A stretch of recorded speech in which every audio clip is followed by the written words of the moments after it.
சென்னையில் ஆபரண தங்கத்தின் விலை சவரனுக்கு 800 ரூபாய் உயர்வு. ஒரு சவரன் 1,03,200 ரூபாய்க்கு விற்பனை.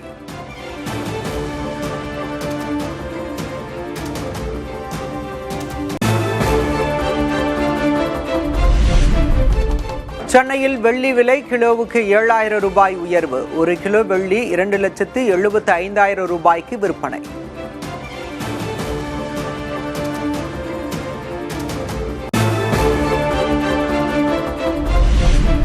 வங்கக்கடலில் நிலை கொண்டிருந்த ஆழ்ந்த காற்றழுத்த தாழ்வு மண்டலம் வலுவிழந்தது. இலங்கையின் திரிகோணமலை யாழ்ப்பாணம் இடையே இன்று பிற்பகல் காற்றழுத்த தாழ்வு மண்டலமாக கரையை கடக்கும் என கணிப்பு.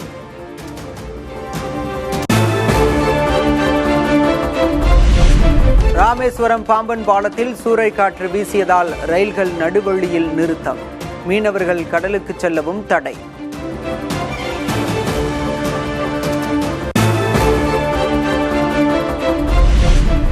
வங்கக்கடலில் நிலவும் ஆழ்ந்த காற்றழுத்த தாழ்வு மண்டலம் வலுவிழந்தது. கடலூர், நாகை, மயிலாடுதுறை, ராமநாதபுரம், புதுக்கோட்டை மாவட்ட மீனவர்கள் கடலுக்கு செல்ல வேண்டாம் என அறிவுறுத்தல்.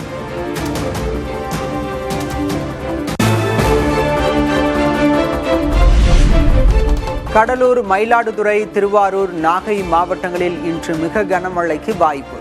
தமிழக கடலோர மாவட்டங்களில் மிதமான மழை பெய்யும் என வானிலை மையம் கணிப்பு.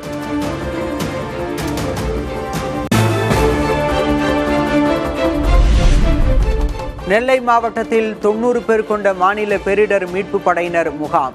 கடலோர மாவட்டங்களுக்கு கனமழை எச்சரிக்கை விடுக்கப்பட்டுள்ள நிலையில் தயார் நிலையில் இருக்க அறிவுறுத்தல்.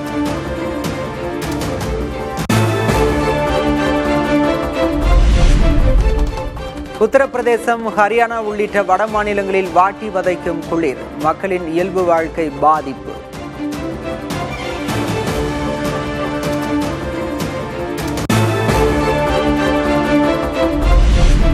குடியரசு தின விழாவை முன்னிட்டு டெல்லியில் அணிவகுப்பு ஒத்திகை. கொட்டும் பணியில் ராணுவ வீரர்கள் பங்கேற்பு.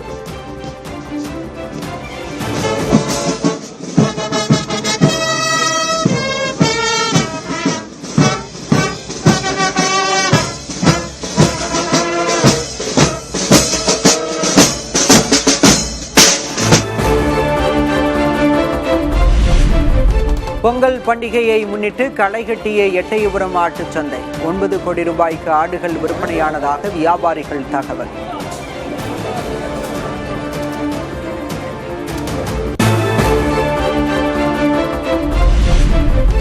மிகுந்த எதிர்பார்ப்புக்கு மத்தியில் வெளியானது சிவகார்த்திகேயனின் பராசக்தி திரைப்படம். படத்தை காண திரையரங்குகளில் குவிந்த ரசிகர்கள்.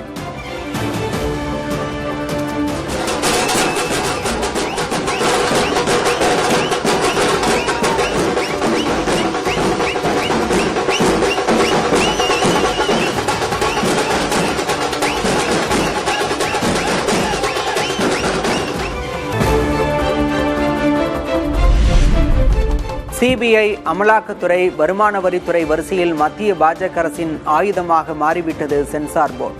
தணிக்கை வாரியத்துக்கு முதல்வர் மு.க.ஸ்டாலின் கண்டனம்.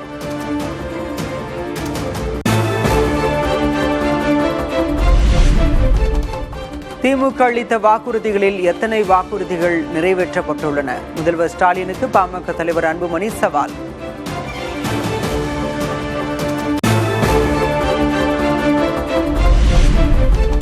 சட்டமன்ற தேர்தலை முன்னிட்டு விருப்பமனு அளித்தவர்களிடம் 2வது நாளாக நேர்காணல் நடத்துகிறார் கே. பழனிசாமி.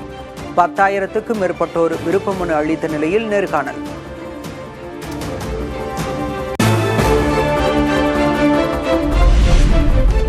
யாருடன் கூட்டணி வைக்க வேண்டும் என்பது குறித்து முடிவெடுத்து விட்டேன். ஆனால் நிதானமாக யோசித்து முடிவை அறிவிப்பேன் என்று கடலூர் மாநாட்டில் பிரேமலதா விஜயகாந்த் பேச்சு. யாரோட கூட்டணி நாம் வைக்க வேண்டும் என்ற முடிவை எடுத்து விட்டாச்சு. இந்த நிமிஷம் வரைக்கும் எந்த கட்சியுமே கூட்டணி அறிவிக்கலை. நாமும் சிறிது ஆலோசித்து தெளிவாக சிந்தித்து நல்ல தீர்ப்பை தான் எடுக்க வேண்டும் என்பதை நம்ம மாவட்ட கழக செயலாளர்கள் சொல்லியிருக்காங்க.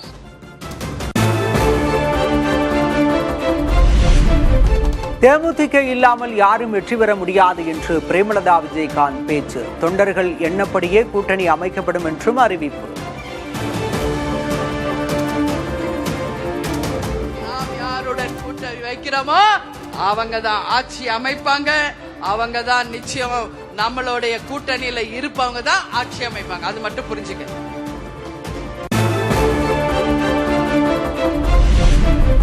தேமுதிக பேரம் பேசுகிறது என்று விமர்சிப்போருக்கு விஜய பிரபாகரன் கடும் கண்டனம். 2005க்கு முன்பு விஜயகாந்துக்கு என்ன சொத்து இருந்தது, இப்போது என்ன சொத்து இருக்கிறது என்று கேள்வி. என்ன பேரம் பேசணும்? Open challenge. 2005க்கு முன்னாடி கேப்டனுக்கு என்ன சொத்து இருந்தது, இன்னைக்கு கேப்டன் குடும்பத்துக்கு என்ன சொத்து இருக்கு, நான் ஓபனா நான் சேலஞ்ச் பண்றேன். தயாரா? பேரம் பேரம் பேரம் பொட்டி பொட்டின்றீங்களே, யாரா நீங்களா?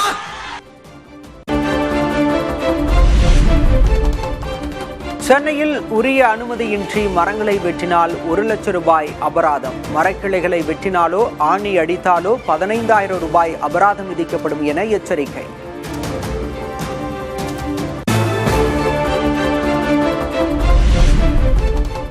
நாடாளுமன்ற பட்ஜெட் கூட்டத்தொடர் வரும் 28ஆம் தேதி தொடங்குவதாக மத்திய அரசு அதிகாரப்பூர்வ அறிவிப்பு. 2 கட்டங்களாக கூட்டத்தொடர் நடத்தப்படும் என மத்திய அமைச்சர் கிரண் ரிஜிஜு தகவல்.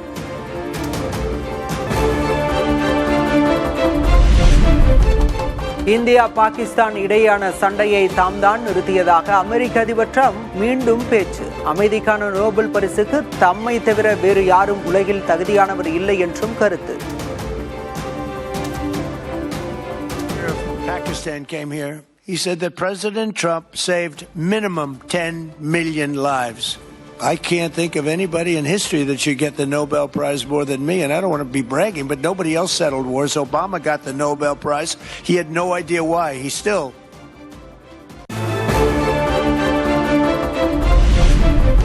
இந்தியா, சீனா உள்ளிட்ட நாடுகள் மீதான 500 விழுக்காடு வரி விதிப்பு தொடர்பான வழக்கு வெள்ளிக்கிழமை தீர்ப்பு வெளியாகும் என எதிர்பார்க்கப்பட்ட நிலையில் ஒத்திவைத்தது அமெரிக்க உச்சநீதிமன்றம்.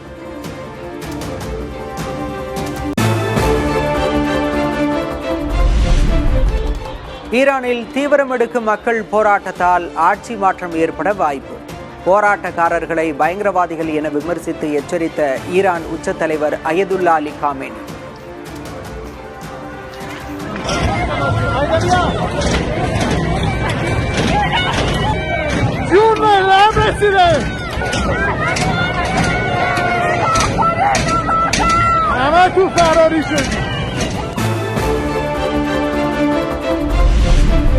மகளிர் பிரீமியர் லீக் கிரிக்கெட் தொடரை வெற்றியுடன் தொடங்கிய பெங்களூரு அணி மும்பை அணியுடனான ஆட்டத்தை 3 விக்கெட்டுகள் வித்தியாசத்தில் வென்று அசத்தல்.